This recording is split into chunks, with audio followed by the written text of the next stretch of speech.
Você está ouvindo Jornal Brasil Atual. As notícias que os outros não dão.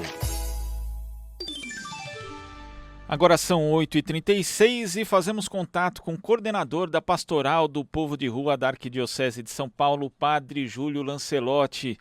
Bom dia, padre. Bom dia.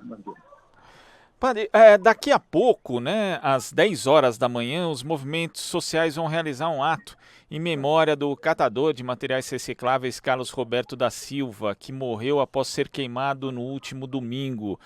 Queria que o senhor comentasse como que vai ser esse ato e também falasse a respeito desse episódio lamentável. Então, o ato vai ser às 10 horas na rua Celso de Azevedo Marques, na Moca, em frente do supermercado Dia, aonde o Carlos estava dormindo e aonde ele foi atingido de maneira criminosa com fogo. Então vão estar lá o grupo das Flores pela Democracia e vários representantes de várias entidades da sociedade que luta pelos direitos humanos. Está lá desde o CONDEP, o Centro Gaspar Garcia, a Pastoral de Rua da Arquidiocese, o Movimento Nacional da População de Rua, que repudiando a violência contra a população de rua, nesse caso específico, nos chama a atenção a questão das investigações, porque parece bastante inverossímil o depoimento da pessoa que diz que confessa o crime, mas que a motivação é porque tirou 10 mil reais dele. Isso não tem credibilidade nenhuma e acredito que essa motivação torna também não crível a confissão.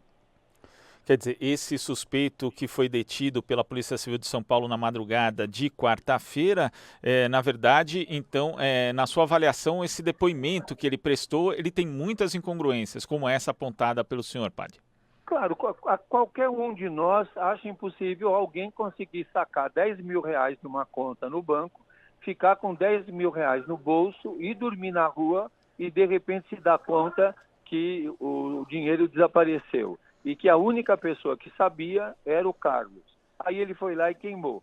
Se o Carlos sabia, ele certo teria que ir lá procurar se os 10 mil reais estavam lá, porque ele correu o risco de queimar o dinheiro também.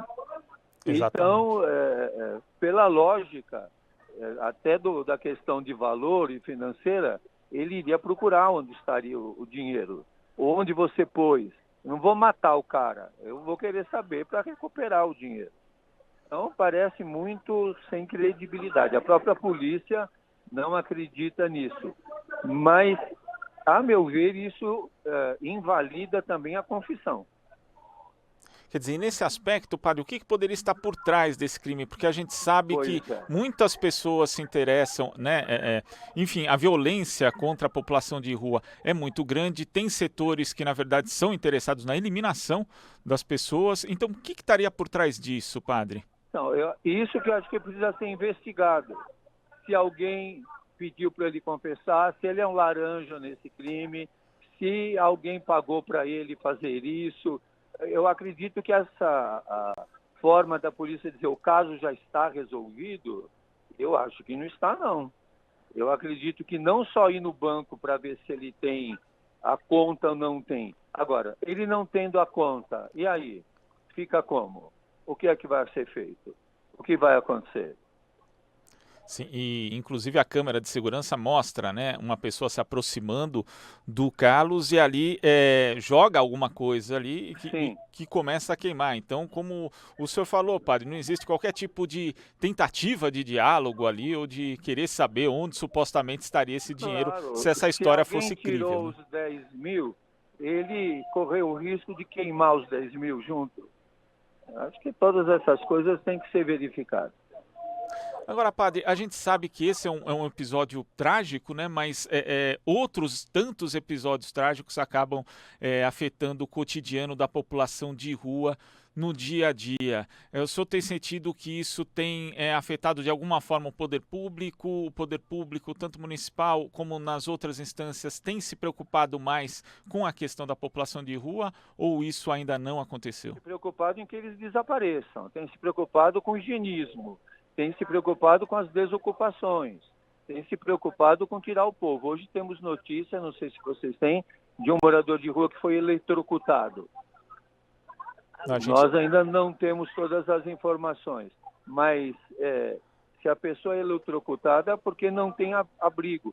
Eu perguntaria, inclusive no caso do Carlos, se ele foi contado no censo. Se no censo da população de rua passou lá onde ele estava, já que ele estava lá há mais de um ano, e se ele foi contado.